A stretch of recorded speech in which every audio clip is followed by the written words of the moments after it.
Entrez, entrez. Oh là là, je suis vraiment désolé pour vous. C'est si grave que ça? La maison est complètement inondée. On n'a pu prendre que le strict minimum. Mais où sont passés Tidjane et Irène? Nous revenons de l'hôpital. Elle a reçu un meuble sur la tête. Elle est hospitalisée. Mon Dieu, c'est grave? Oui, assez. Nous avons laissé Tidjane avec elle. Qu'est-ce que nous allons devenir? Où allons-nous vivre? Bon, voilà. Je vous ai trouvé une maison meublée. Si elle vous plaît, on l'achète. Avec quels moyens? Non mais votre mari était un homme prévoyant. La maison était assurée. Et bien si ça vous dit, l'assurance pourrait la revendre et puis vous en acheter une autre. D'accord? Allez, d'ailleurs je vous accompagne. Oui. On y va.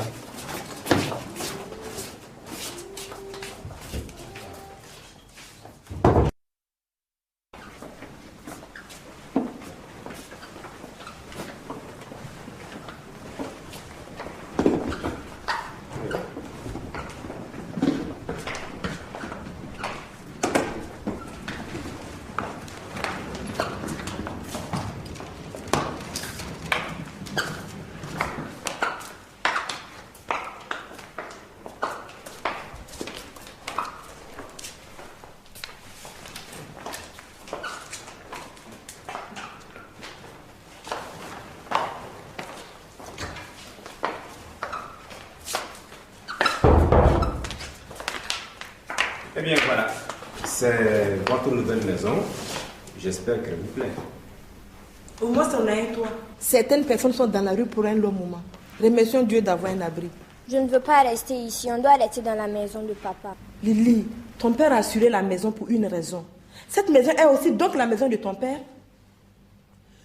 Bon, moi je vous laisse vous installer et lorsque vous aurez fini de le faire, vous voudrez bien repasser par mon bureau parce que j'ai quelque chose d'important à vous dire à propos du testament. Le testament? Il y a quel problème encore? Non, rassurez-vous, madame, il n'y a absolument rien de grave. Voilà, je vous laisse, mesdames. Au revoir.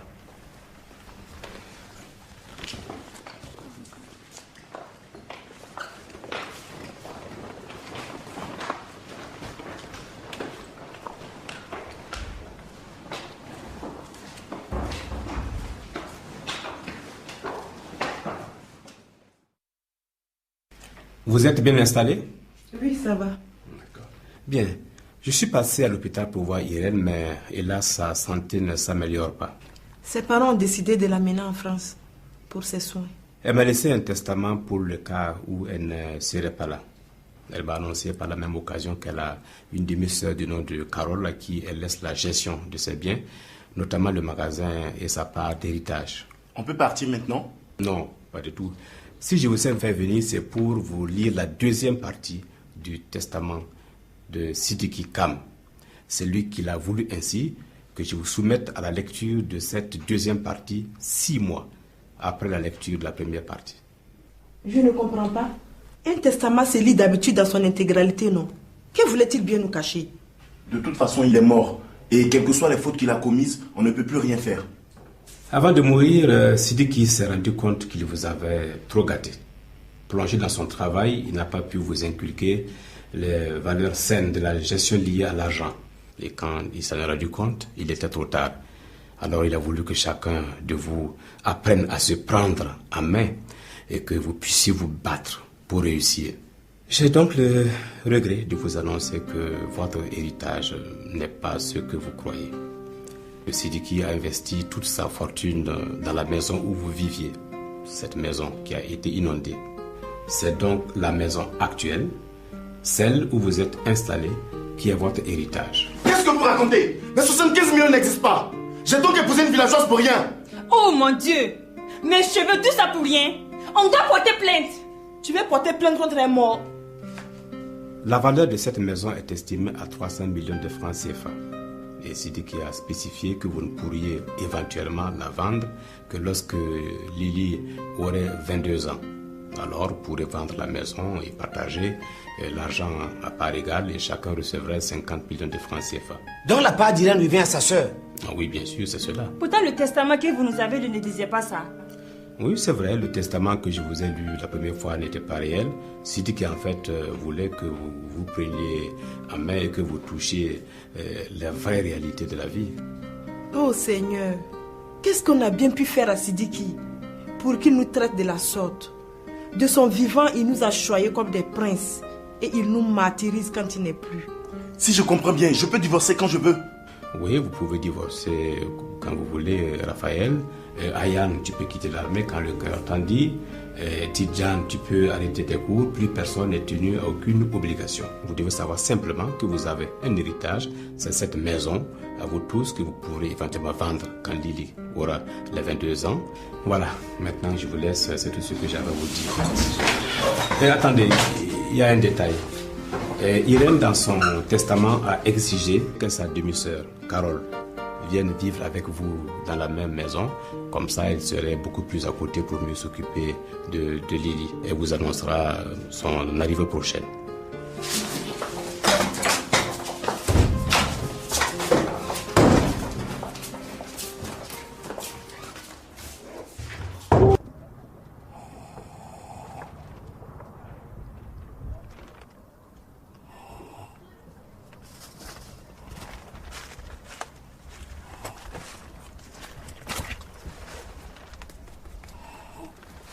Bonjour.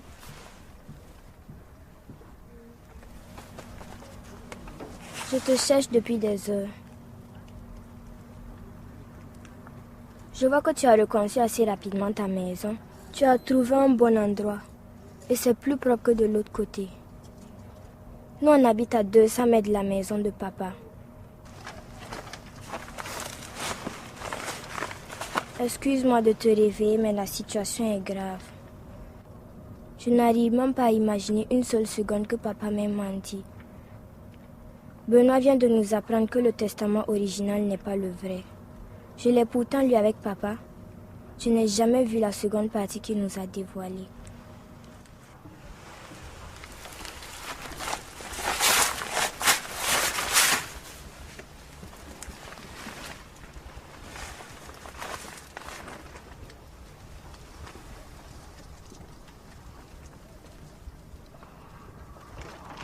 La mémoire est précieuse.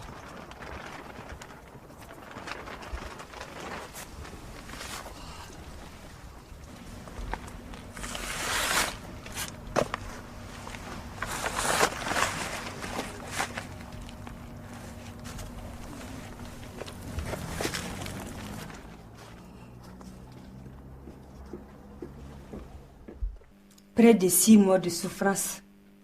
Dans l'armée pour rien. Dès demain, je rends ma démission. Mais qu'est-ce qui vous prend? Toi, Tigane, tu ne vas tout de même pas être marabout? Et toi, Raphaël, j'espère que tu as renvoyé ta villageoise. Je ne veux pas être marabout, mais tradipraticien. C'est différent. Moi, je n'ai pas envie de renvoyer Nafi. Je commence à l'aimer. Quoi? Mais qu'est-ce qu'elle t'a fait? Un lavage de cerveau? Elle ignorait pour l'héritage. Et regarde comment elle te traitait. Qu'est-ce qu'elle fera si elle le sait? Parce que tôt ou tard, elle va le savoir. Moi, de toutes les manières, je ne peux plus retourner chez Maître Moussa. Parce que Sora est enceinte. Quoi? Mais comment tu as pu être aussi stupide? Tu as dit à maman? Oui, elle le sait. Et qu'est-ce qu'elle a dit? Elle n'a rien dit pour l'instant. Et que comptes-tu faire? Je veux l'épouser. Tu es malade? Tu as idée de ce que c'est que le mariage? Décidément. Mes 2 frères vont se retrouver mariés à des sauvages.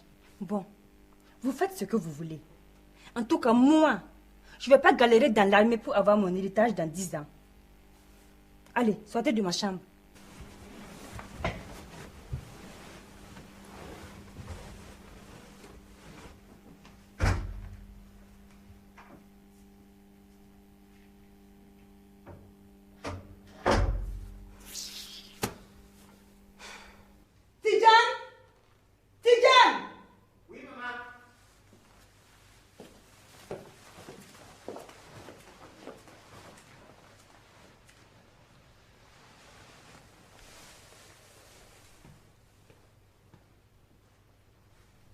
Assois-toi.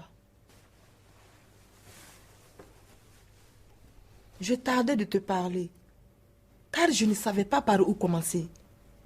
Et je m'en veux, parce que je me rends compte que j'ai raté ton éducation. Tu es sûr que cette grossesse est la tienne? Oui, maman. Et que comptes-tu faire? Je veux être avec elle. Je l'aime. Tu l'aimes. Qu'est-ce que tu sais de l'amour? Moussa exige que tu maries sa fille. Je suis prêt à le faire. Avec quoi? On n'a pas d'argent? Qui va s'occuper d'elle? Et ton héritage? Tu ne l'auras que dans 10 ans. Tu veux être père à 16 ans? Écoute-moi bien. Tu vas nier cette grossesse. Tu diras que ce n'est pas toi. Tu m'entends? Peut-être que Moussa veut nous escroquer. On ne va pas se laisser avoir. Mais maman... Il n'y a pas de mais. Tu diras que cette grossesse n'est pas la tienne. Et que tu n'as jamais touché Souraya. Tu m'as bien comprise? Si tu refuses de faire ce que je te dis, alors tu iras vivre avec elle dans la rue.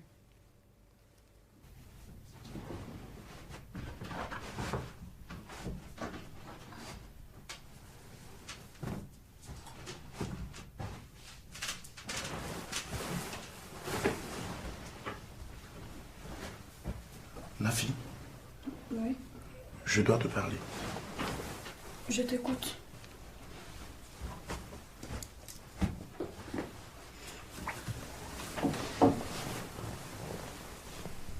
Je veux m'excuser parce que j'ai fait des choses pas bien. Papa a exigé dans son testament que j'épouse une fille de notre village et que je lui fasse un enfant pour pouvoir toucher mon héritage. C'est pourquoi je suis allé te chercher. Je suis déjà au courant de ça. Ah bon? Depuis quand? Et qui te l'a dit? C'est Irène qui m'a informé, et depuis longtemps. La garce. Je comprends maintenant ton attitude envers moi. Je me suis sentie utilisée, humiliée, à la limite même violée. Alors je ne pouvais pas rester indifférente à tout ça. Tu as raison. Et je voudrais encore une fois te demander pardon. On a appris ce matin qu'il y a une nouvelle version du testament. Ah bon? Et qu'est-ce que ça dit? Notre héritage est notre seule maison. On ne pourra la vendre et partager l'argent que lorsque Lily aura 22 ans. Donc dans 10 ans? Oui. Et qu'est-ce que tu as décidé pour moi alors?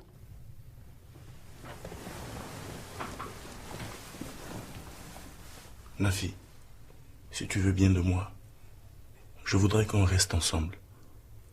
Que ce mariage marche.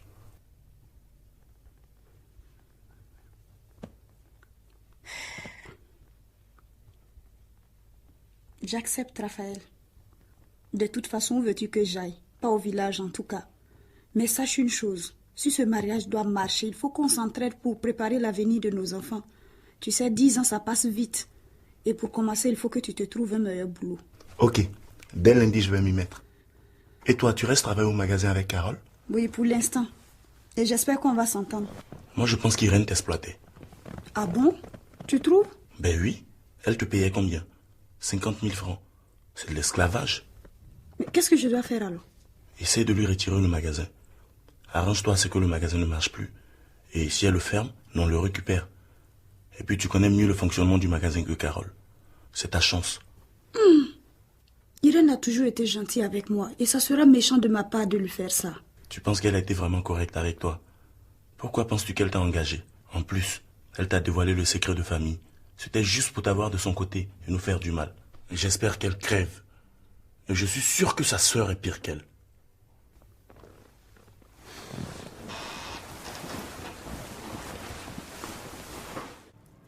Soraya, Oui, papa. viens là.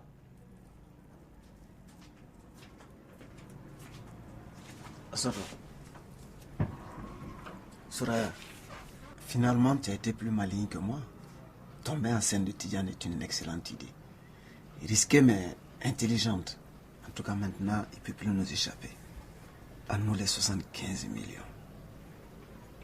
Mais dis-moi, comment as-tu réagi quand tu lui as appris la nouvelle? Il était content. Mais sa mère est très furieuse. Oh, laisse-la là, c'est une sorte. Elle croit s'en sortir facilement. Papa, Oui. je n'ai pas fait espoir de tomber enceinte. Je ne suis pas prête pour avoir un enfant. Soraya, tu es bête ou quoi? Que veux-tu qu'on fasse? J'espère que tu ne songes pas à un avortement. Hein? N'y pense même pas, ce serait un sacrilège. Cet enfant-là naîtra. Mais papa, à deux on vit une situation difficile. À trois ce sera encore plus compliqué. Hé, assume tes bêtises. Il faut qu'on obtienne cet héritage. Tu te marieras à Tidiane et cet enfant viendra au monde. Un point, c'est tout. Comment?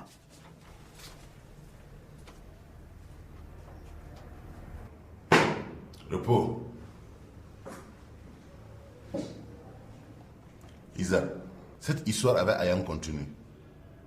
Je t'avais posé la question et tu m'avais répondu que c'était faux. Cette petite raconte des histoires. Je vous rassure qu'il n'en est rien. Arrête de mentir. Elle m'a fait écouter un enregistrement des avances que tu lui fais. Tu peux plus continuer à nier. Toi-même, tu sais très bien que dans l'armée de tels agissements sont des fautes graves. Isaac, tu es mon neveu. Et j'ai promis à ton père de prendre soin de toi. Mais il y a des limites. Arrête ça immédiatement ou je serai obligé de te sanctionner. Je ne veux pas du désordre dans mon unité. C'est compris? Oui, général. En plus, tu n'as pas remarqué qu'elle ressemble à Elisa, ma fille? Je retrouve à Ayane, ma fille que j'ai perdue il y a très longtemps. Alors, reste loin d'elle. C'est ma protégée. Toutes mes excuses, général. Cela ne se reproduira plus. Tu as intérêt.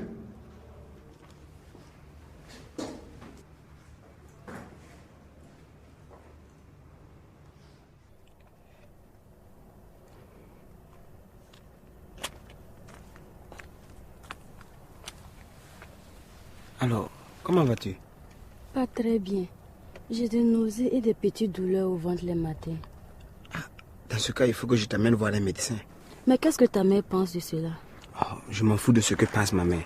Elle m'empêchera pas de te le voir. Tu sais, mon père veut qu'on se marie. Moi, je suis prêt à le faire. Mais maman ne le voudra jamais. Et comme nous sommes mineurs, on ne peut pas le faire sans le consentement de nos parents. Bon, pour l'instant, le plus important, c'est ton état de santé. Demain, je t'amène voir un médecin. Mais avec quel argent? Oh, t'en fais pas pour ça. Je trouverai une solution. Il faut que je te laisse avant que mon père ne sache que je suis dehors. Ok. Bye bye.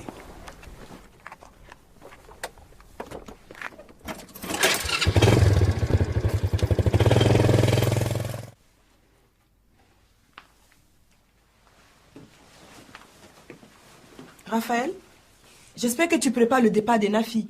Non, maman, Nafi reste. Comment ça, il reste? Il n'a plus d'héritage pour le moment. Alors, pourquoi garder cette effrontée? Maman, le mariage, c'est pour le meilleur ou pour le pire. Nafi restera avec moi. Et puis, je pense que c'est compris maintenant. Je lui ai tout raconté sur son arrivée ici et elle m'a pardonné. Après tout ce qu'elle m'a fait, Tu m'obliges à subir cette cohabitation. Je t'interdis de la garder dans ma maison. Maman, cette maison n'est pas à toi. Elle est à nous tous. Et désormais, elle appartient aussi à Nafi. Étant donné qu'elle et moi, nous sommes légalement mariés. Et puis au lieu de te préoccuper du sort de Nafi, préoccupe-toi plutôt du sort de ton fils qui enceinte les filles à 16 ans.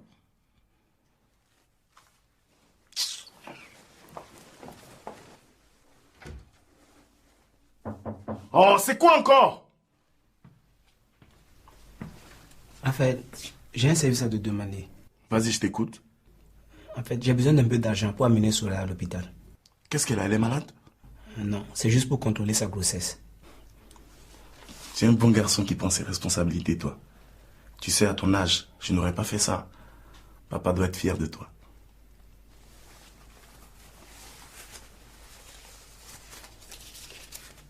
Tiens, ça peut aller? Oui, ça suffit là. Merci.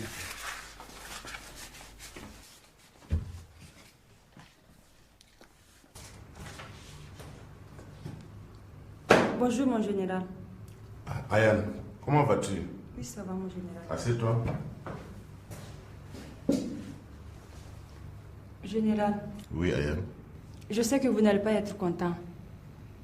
Mais je viens vous dire que je quitte l'armée. Quoi? Mais tu ne peux pas faire ça? Tu as presque atteint ton but. Si c'est à cause du colonel Isaac, ne t'en fais pas. C'est une affaire réglée. Il ne t'emmènera plus. Non, c'est pas à cause de lui, mon général. Je n'ai plus envie de continuer. Mais tu me disais que c'était un rêve d'enfant. Que s'est-il passé donc? Rien, mon général. C'est que je n'ai plus la motivation. Je t'en prie, Elisa. Ne fais pas une chose pareille. Comment vous m'avez appelé? J'ai dit Ayane? Non, vous avez dit Elisa. Mais qui est Elisa? Non, je n'ai pas dit ça. Écoute, réfléchis bien et reviens me voir après. S'il te plaît, ne prends pas une décision maintenant. Compris? Oui, mon général. Au revoir, Ayane.